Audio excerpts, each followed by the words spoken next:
తీసేయాలి కదా.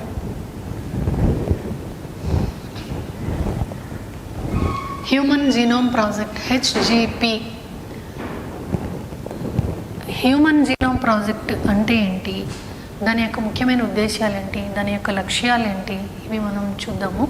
Human genome project HGP. అసలు జీనోమ్ అంటే ఏంటి? జీనోమ్ అంటే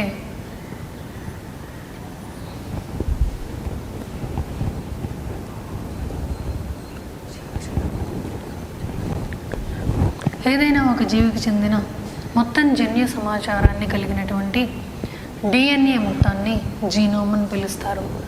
ఏకస్థితిక దశలో ఉండే బీజకణాల్లో ఉండే ఆటోజోమ్లు మరియు 2 లైంగిక క్రోమోజోమ్లు.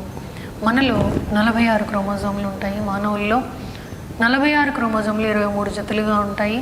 దీనిలో 22 జతలు ఆటోజోమ్లు, దైహిక క్రోమోజోమ్లు. మిగతా జత సెక్స్ క్రోమోజోమ్లు. స్త్రీలలో అయితే XX క్రోమోజోమ్, పురుషుల్లో అయితే XY క్రోమోజోమ్స్ అని మనకు తెలుసు. సో ఇందులో 22 ఆటోజోమ్లతో పాటు X మరియు Y క్రోమోజోమ్లను కలిపితే 24 క్రోమోజోమ్లని జీనోమ్ అని అంటారు. వీటన్నిటి యొక్క జన్యు చిత్రాన్ని తయారు చేయడమే హ్యూమన్ జీనోమ్ ప్రాజెక్ట్ యొక్క ముఖ్యమైన లక్ష్యం. హ్యూమన్ జీనోమ్ ప్రాజెక్ట్ దీనిలో డిఎన్ఏలో ఉండేటటువంటి, మనందరికీ తెలుసు, డిఎన్ఏలో ఉండేటటువంటి నత్రజని క్షారాలన్నీ ఒక వరుస క్రమంలో ఉంటాయి. ఈ వరుస క్రమంలో ఉండే నత్రజని క్షారాలు adenine, guanine, cytosine, thymine, AGCT అనేటటువంటి నత్రజని క్షారాలని ఒక వరుస క్రమంలో అమరి ఉండడం వల్ల డిఎన్ఏకి ఒక ప్రత్యేకమైన అమరిక వస్తుంది. ఈ డిఎన్ఏలో ఈ విధంగా ఇవి ఒక ప్రత్యేకమైన విశిష్టమైన వరుస క్రమంలో అమరి ఉండడం కారణంగానే ప్రతి ఒక్క జీవజాతికి ఒక విశిష్టత అనేది కలుగుతుంది.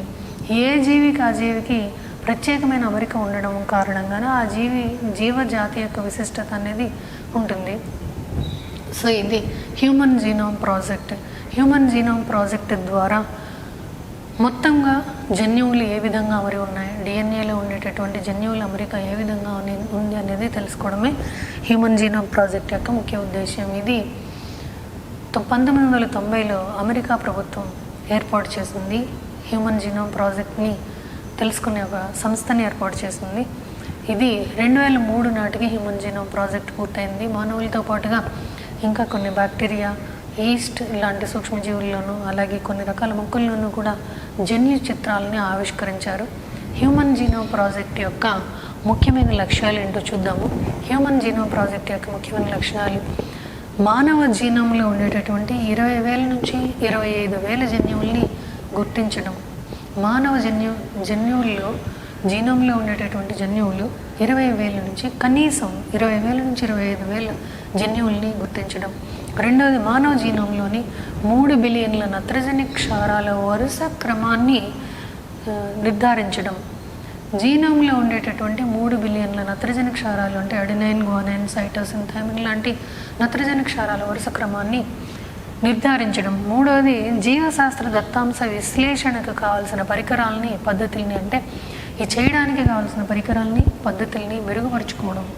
అంటే ఈ జన్యు చిత్రాలను ఆవిష్కరించాలంటే కొన్ని పద్ధతులు, కొన్ని పరికరాలు అవసరం, వాటిని మెరుగుపరుచుకోవడం. నాలుగవది, ఏది చేసినా కూడా దానికి సంబంధించి నైతిక, న్యాయ, సాంఘిక వివాదాలు అనేవి తలెత్తుతూ ఉంటాయి. ఈ నైతిక, న్యాయ, సాంఘిక వివాదాలను, అంటే ఈ ప్రాజెక్ట్ వల్ల ఏవైతే ఏర్పడాయో వాటి వివాదాలని పరిష్కరించడానికి పద్ధతుల్ని అన్వేషించడం. ఈ 4 కూడా హ్యూమన్ జీనోమ్ ప్రాజెక్ట్ యొక్క ముఖ్య లక్షణాలు. ఈ ముఖ్య లక్ష్యాలు అనేవి ఈ 4. అండ్ దెన్ ఏ రకంగా జీనోమ్ని తయారు చేస్తారు? దీనికి 2 పద్ధతులు ఉన్నాయి. RNAగా వ్యక్తీకరించే మొత్తం జన్యువుల్ని గుర్తించడం, లేదా డిఎన్ఏలో నత్రజని క్షారాల వరుస క్రమాన్ని గుర్తించి వాటి క్రియాత్మకతల్ని వాటికి జోడించటం. డిఎన్ఏలో నత్రజని క్షారాల వరుస క్రమాలను గుర్తించి వాటికి క్రియాత్మకతని తోడు చేయడం. ఇవి 2 పద్ధతుల ద్వారా వీటిని గుర్తిస్తారు. ఇకపోతే ప్రధాన అంశాలు ఏమిటి? హ్యూమన్ జీనోమ్ ప్రాజెక్ట్లో ఉండేటటువంటి ప్రధాన అంశాలు ఏంటి? జీనోమ్లో ఉండేటటువంటి 3,124.7 మిలియన్ల క్షార జతలు ఉంటాయి. ఇవి మొత్తం జీనోమ్లో, హ్యూమన్ జీనోమ్లో 3,124.7 మిలియన్ల క్షార జతలు ఉన్నాయి. మానవ జీనోమ్లో ఉండేటటువంటి జన్యువుల్లో సరాసరి 3000 క్షారజతులు ఉన్నాయి. అయితే మానవ జన్యువుల్లో అతి పొడవైన జన్యువు డిస్ట్రోఫిన్ ప్రోటీన్. ఇది కండరాల్లో ఉండేటటువంటి ఒక ప్రోటీన్, పొడవైన ప్రోటీన్ ఇది. ఈ కండరాల్లో ఉండేటటువంటి డిస్ట్రోఫిన్ అనే ప్రోటీన్ని సంకేతించేటటువంటి జన్యువు మానవ శరీరంలో అతి పొడవైన జన్యువు. తర్వాత 30,000 జన్యువులు దాదాపుగా మానవ జీనోమ్లో ఉంటాయి. ఈ 30,000 జన్యువుల్లో అంటే డిఎన్ఏని గుర్తించిన డిఎన్ఏలో, మొత్తంగా గుర్తించిన డిఎన్ఏలో 99.9% డిఎన్ఏ అందరిలోనూ ఒకే విధంగా ఉంటుంది. మిగతా కొంచెం పర్సెంట్ 0.1% మాత్రమే డిఫరెంట్గా ఉంటుంది. సో 4వ పాయింట్, 50% జన్యువుల విధులు గుర్తించిన జన్యువుల్లో 50% జన్యువుల విధులు మాత్రమే ఏ విధంగా నియంత్రించబడతాయనేది తెలిసింది. మిగతా 50% జన్యువుల యొక్క విధులు ఏంటనేది తెలియదు. తర్వాత గుర్తించబడిన జన్యువులలో కేవలం 2% కంటే తక్కువ జన్యువులు మాత్రమే ప్రోటీన్లని డీకోడ్ చేయగలిగే జన్యువుల్ని కలిగి ఉన్నాయి. మిగతావన్నీ కూడా వాటి యొక్క విధి అవి ప్రోటీన్లను సంకేతించట్లేదు. నెక్స్ట్ 6వది, డిఎన్ఏ వరుస క్రమాలు హ్యూమన్ జీనోమ్లో అధిక శాతం పునరేపీ డిఎన్ఏలు అంటే రిపీటెడ్గా వచ్చేటటువంటి డిఎన్ఏ భాగాలు ఉంటాయి. ఈ రిపీటెడ్గా వచ్చేటటువంటి డిఎన్ఏ వరుస క్రమాలని గుర్తించడం. రిపీటెడ్గా వచ్చేటటువంటి డిఎన్ఏ వరుస క్రమాల వల్ల ఉపయోగం ఏంటనేది డిఎన్ఏ ఫింగర్ ప్రింటింగ్లో తెలుసుకుందాం. దీనివల్ల ఈ రిపీటెడ్ డిఎన్ఏ కారణంగా జీనోమ్లో ఉండేటటువంటి రిపీటెడ్ డిఎన్ఏ కారణంగా ఈ రిపీటెడ్ డిఎన్ఏ పునరపి డిఎన్ఏ కారణంగా క్రోమోజోముల నిర్మాణం, క్రియాత్మకత, అలాగే జీవ పరిణామంలో వివిధ జీవులకు ఉండే సంబంధ బాంధవ్యాలని దీని ద్వారా మనం తెలుసుకోవచ్చు. మానవ శరీరంలో 1వ క్రోమోజోమ్ అత్యధిక జన్యువుల్ని అంటే 2968 జన్యువుల్ని కలిగి ఉంటుంది. అలాగే వై క్రోమోజోమ్ అతి తక్కువ 231 జన్యువుల్ని కలిగి ఉంటుంది. మానవ జీనోమ్లో ఏకక్షార న్యూక్లియోటైడ్ బహురూపకతలు, ఇవి ఏకక్షార జతలు 1.4 మిలియన్లు ఉన్నాయి. వీటినే ఏక న్యూక్లియోటైడ్ బహురూపకతలు అని పిలుస్తారు. వీటినే ఎస్ఎన్పి అలాగే స్నిప్స్ అని కూడా పిలుస్తారు. ఇవి డిఎన్ఏ పునరపి డిఎన్ఏలో అధిక శాతం ఇవి కనిపిస్తాయి. ఇవి డిఎన్ఏ ఫింగర్ ప్రింటింగ్లో ముఖ్య పాత్ర వహిస్తాయి. సో ఇది హ్యూమన్ జీనోమ్ ప్రాజెక్ట్ యొక్క ముఖ్యమైన ప్రధానమైన అంశాలు. ఇకపోతే ఈ ప్రాజెక్ట్ వల్ల ప్రయోజనాలు ఏంటి? వివిధ జీవుల యొక్క జన్యు చిత్రపటాలు తయారు చేయడం, వివిధ జీవుల యొక్క జీనోమ్లు తయారు చేయడం, ఈ జీనోమ్ల ద్వారా జీవుల మధ్య గల సంబంధ బాంధవ్యాలని, పరిణామపరమైన సంబంధ బాంధవ్యాలని గుర్తించడం, అలాగే ఆరోగ్యపరమైన చికిత్సలు, మానవుల్లో కలిగేటటువంటి వివిధ జన్యు రుగ్మతల్ని గుర్తించడం, వీలైతే ఆ జన్యు రుగ్మతలకి జన్యు చికిత్సని మెరుగుపరచడం, అదేవిధంగా అణువైద్యం, అదేవిధంగా కణాల పెరుగుదల, విభేదనం అనేది ఏ విధంగా జరుగుతుంది గుర్తించడం అనేది, ఇవన్నీ జీనోమ్ని కనుక్కోవడం వల్ల, హ్యూమన్ జీనోమ్ ప్రాజెక్ట్ వల్ల కలిగేటటువంటి మానవులకు కలిగేటటువంటి ప్రయోజనాలు.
డిఎన్ఏ ఫింగర్ ప్రింటింగ్ ఈ పద్ధతిని కనిపెట్టిన శాస్త్రవేత్త పేరు Alec Jeffreys. DNA finger printing రాకపూర్వం ఏదైనా నేరం జరిగినప్పుడు నేరస్తుల అనుమానితుల వేలి ముద్రలను తీసుకునేవారు. తర్వాత కాలంలో రక్త వర్గాలని బ్లడ్ గ్రూప్స్ని తీసుకునేవారు, ఆధారంగా తీసుకునేవారు. కానీ ఈ 2 కేసుల్లోనూ నేరస్తులు తప్పించుకోవడం అనేది జరుగుతూ ఉండేది. అయితే తర్వాత డిఎన్ఏ ఫింగర్ ప్రింటింగ్ ఆధునిక పద్ధతులు అందుబాటులోకి వచ్చిన తర్వాత డిఎన్ఏ ఫింగర్ ప్రింటింగ్ని అభివృద్ధి చేశారు. దీన్ని అలెక్ జెఫ్రీస్ అనే శాస్త్రవేత్త అభివృద్ధి చేశారు. ఈ డిఎన్ఏ ఫింగర్ ప్రింటింగ్ అంటే ఏంటి? మానవ శరీరంలో ఉండేటటువంటి మొత్తం జీనోమ్లో ఉండే డిఎన్ఏలో అధిక శాతం డిఎన్ఏలో పునరపి భాగాలు అంటే డిఎన్ఏ వరుస క్రమాలు ఏటీజీసీ, ఏటీసీజీ, ఏటీసీజీ, ఏటీసీజీ ఇలా కంటిన్యూస్గా ఒక సీక్వెన్స్ తిరిగి రిపీట్ అవుతూ ఉంటాయి. వీటినే డిఎన్ఏ పునరపి భాగాలు అని పిలుస్తారు. ఈ డిఎన్ఏ పునరపి భాగాలు ఎక్కువ మందిలో కనిపిస్తూ ఉంటాయి. అయితే ప్రతి ఒక్క మనిషికి వాళ్ళ యొక్క ఫింగర్ ప్రింట్ అనేది ఆ ఒక్క మనిషికే ప్రత్యేకం ఎలా అవుతుందో, విశిష్టంగా ఎలా ఉంటుందో అదేవిధంగానే ప్రతి ఒక్క వ్యక్తి యొక్క డిఎన్ఏ ఆ వ్యక్తికి మాత్రమే విశిష్టతని కలిగి ఉంటుంది. మిగతా వాళ్ళ డిఎన్ఏతో పోలి ఉండదు. ఏ వ్యక్తికి ఆ వ్యక్తికి విశిష్టతని కలిగి ఉంటుంది. దానిలో ఉండేటటువంటి నత్రజని క్షారాల అమరికని బట్టి ఆ అమరికలో ఉండే పునరపి భాగాలు అంటే రిపీట్ అవుతూ ఉండేటటువంటి భాగాలు, నత్రజని క్షారాల అమరిక రిపీట్ అవుతూ ఉండే భాగాలను బట్టి ఈ డిఎన్ఏ ఫింగర్ ప్రింటింగ్ అనేది ఆధారపడి ఉంటుంది. సో అలా పునరావృతమయ్యే డిఎన్ఏ పునరపి భాగాలని దీనిలో ఈ డిఎన్ఏ ఫింగర్ ప్రింటింగ్కి అనువుగా ఎంచుకుంటారు. ఇందులో అసలు ఏం చేస్తారు, అలా ఉండేటటువంటి డిఎన్ఏని ఎలా ఎంపిక చేసుకుంటారు? మొట్టమొదట ఎక్కడైతే నేరం జరిగిందో నేరం జరిగిన ప్రాంతం నుంచి అనుమానితుల లేదా అక్కడ ఉండేటటువంటి ముద్దాయి లేదా మరణించిన వ్యక్తి లేదా నేరస్తుడు అనుమానితుల నుంచి శాంపిల్స్ని సేకరిస్తారు. ఆ శాంపిల్స్ రక్తం కావచ్చు, లాలాజలం, వీర్యం, అలాగే వెజినల్ ఫ్లూయిడ్స్ ఇలాంటి అన్నిటిని సేకరిస్తారు. కొన్నిసార్లు చనిపోయి పూడ్చిపెట్టబడిన వ్యక్తి దేహంలో ఉండేటటువంటి ఎముకల నుంచి కూడా డిఎన్ఏని వేరు చేయడం జరుగుతుంది. సో ఈ శాంపిల్స్ అన్నిటి నుంచి మొదటిగా చేసే పని ఏంటంటే దొరికిన శాంపుల్ నుంచి అక్కడ ఏదైతే శాంపుల్ దొరుకుతుందో బ్లడ్ కానివ్వండి, లేకపోతే కొన్నిసార్లు చనిపోయిన వాళ్ళ లేదా ఆ వ్యక్తుల చేతి గోళ్ళలో చర్మపు పొరలు కానీ వెంట్రుకలు కానీ ఉంటాయి. వెంట్రుక మూలాలు హెయిర్ యొక్క రూట్స్ నుంచి వీటి నుంచి కూడా ఈ డిఎన్ఏని సంగ్రహిస్తారు. డిఎన్ఏని ముందుగా శాంపిల్ నుంచి సంగ్రహించి వేరు చేస్తారు. డిఎన్ఏని శాంపిల్ నుంచి తీసుకొని వేరు చేస్తారు. వేరు చేసిన ఈ డిఎన్ఏని రెస్ట్రిక్షన్ ఎండోన్యూక్లియేజెస్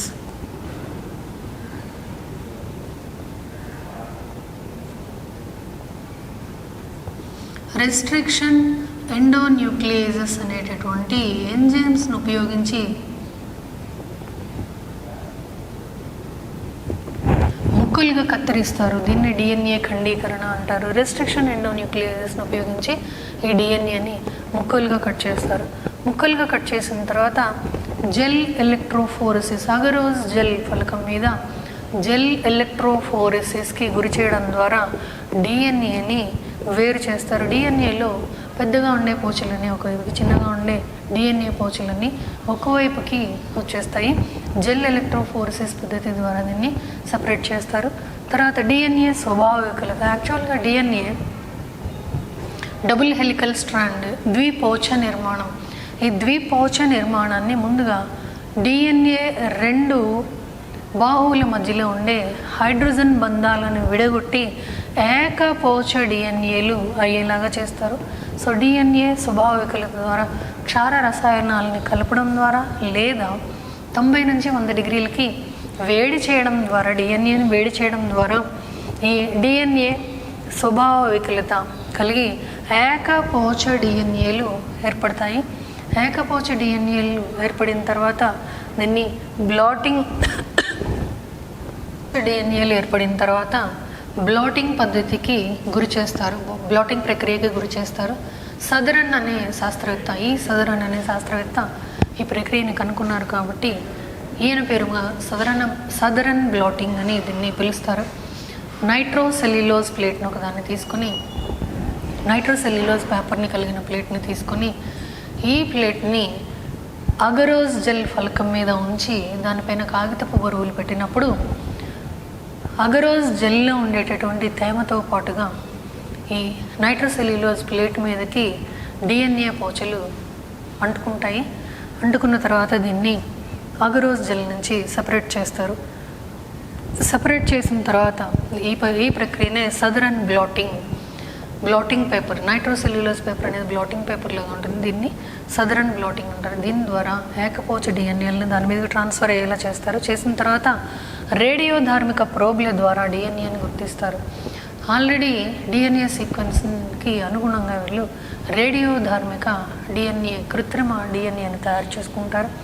ఈ ప్రోబ్లని వీటికి కలపడం ద్వారా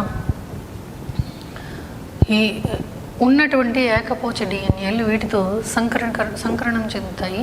సంకరణం చెందినటువంటి ఈ డిఎన్ఏల్ని సంకరణం చెందిన వీటి మీద ఫోటోగ్రఫిక్ ఫిల్మ్ని ఉంచడం ద్వారా ఈ ఇమేజ్, ప్రతిబింబం ఏదైతే ఉంటుందో అది ఫోటోగ్రఫిక్ ఫిల్మ్ మీద కంటే రేడియో ధార్మిక ప్రోబ్ల యొక్క ప్రతిబింబం ఫోటోగ్రఫిక్ ఫిల్మ్ మీదకి ట్రాన్స్ఫర్ అవుతుంది. దీనినే డిఎన్ఏ ఫింగర్ ప్రింటింగ్ అంటారు. ఈ డిఎన్ఏ ఫింగర్ ప్రింటింగ్ని ఉపయోగించి తల్లిదండ్రుల వాళ్ళ మాతృత్వ పితృత్వ పరీక్షల్ని నిర్వహిస్తున్నారు. అలాగే మెడికో లీగల్ కేసుల్లో ఏదైనా నేరం జరిగిన ప్రదేశంలో ఉండే శాంపిల్స్ ఆధారంగా నేరం ఎవరు చేశారు అనేది గుర్తించగలుగుతున్నారు. అలాగే వివిధ రకాల అంశాల్లో ఈ డిఎన్ఏ ఫింగర్ ప్రింటింగ్ అనేది ఉపయోగపడుతుంది. డిఎన్ఏ ఫింగర్ ప్రింటింగ్ని ఏ ఫీల్డ్స్లో మనం ఉపయోగిస్తున్నాం అనేది ఒకసారి చూస్తే, వన్యప్రాణి సంరక్షణ, అరుదైన జీవజాతుల్ని మనకి చాలా రకాల జీవజాతులు అంతరించిపోతున్న జీవజాతుల యొక్క డిఎన్ఏను సేకరించి భద్రపరుస్తారు. సో ఈ విధంగా వన్యప్రాణి సంరక్షణకి ఈ డిఎన్ఏ ఫింగర్ ప్రింటింగ్ని ఉపయోగిస్తున్నారు. రెండవది వంశవృక్ష విశ్లేషణ. కొన్ని తరాల్లో ఏ విధంగా జన్యువులు అనువంశికమవుతున్నాయి, వాటి లక్షణాలు అనువంశికమవుతున్నాయి అనేది తెలుసుకోవడానికి కొన్ని జాతుల్లో ఈ వంశవృక్ష విశ్లేషణ కోసం ఈ రకమైన డిఎన్ఏ ఫింగర్ ప్రింటింగ్ని ఉపయోగిస్తున్నారు. అలాగే మానవ శాస్త్ర అధ్యయనం, మానవులు ఎక్కడి నుంచి ఆవిర్భవించారు, ఎక్కడి నుంచి ఏ ప్రాంతం నుంచి ఏ ప్రాంతానికి వలస వెళ్ళారు తెలుసుకునే వివిధ రకాల అంశాలకి, మానవ ఆవిర్భావానికి సంబంధించిన అంశాలకి ఈ అధ్యయనం డిఎన్ఏ ఫింగర్ ప్రింటింగ్ అనేది ఉపయోగపడుతుంది. అండ్ దెన్ మెడికో లీగల్ కేసుల వివాదాల పరిష్కారం, చట్టపరమైనటువంటి ఫోరెన్సిక్ కేసుల విచారించడానికి మెడికో లీగల్ కేసుల విచారణలో నేరస్తులు, అనుమానితులు ఎవరనేది తెలుసుకోవడానికి ఈ డిఎన్ఏ ఫింగర్ ప్రింటింగ్ని ఉపయోగిస్తున్నారు. అలాగే ఫోరెన్సిక్ విభాగాల్లో ఈ డిఎన్ఏ ఫింగర్ ప్రింటింగ్ని ఉపయోగిస్తున్నారు. వర్గ వికాస చరిత్ర, జీవ పరిణామంలో ఏ విధంగా జీవజాతుల మధ్య సంబంధ బాంధవ్యాలు ఉన్నాయనేది ఈ వర్గ వికాస చరిత్ర ద్వారా చరిత్రను తెలుసుకోవడానికి ఈ డిఎన్ఏ ఫింగర్ ప్రింటింగ్ని ఉపయోగిస్తున్నారు. డిఎన్ఏ ఫింగర్ ప్రింటింగ్ ద్వారా మనం కొన్ని మాతృత్వ పితృత్వ కేసుల్లో తల్లిదండ్రులు ఎవరనేది తెలుసుకోవడానికి సాధ్యపడుతుంది. అలాగే ముఖ్యంగా నేరస్తుల, అనుమానితుల డిఎన్ఏ ఫింగర్ ప్రింటింగ్లు తయారు చేయడం ద్వారా ఖచ్చితమైన నేరస్తుల్ని మనం గుర్తించగలుగుతున్నాము. సో ఇది డిఎన్ఏ ఫింగర్ ప్రింటింగ్ యొక్క ముఖ్యమైన లక్షణాలు, అలాగే అనువర్తనాలు. Thank you very much.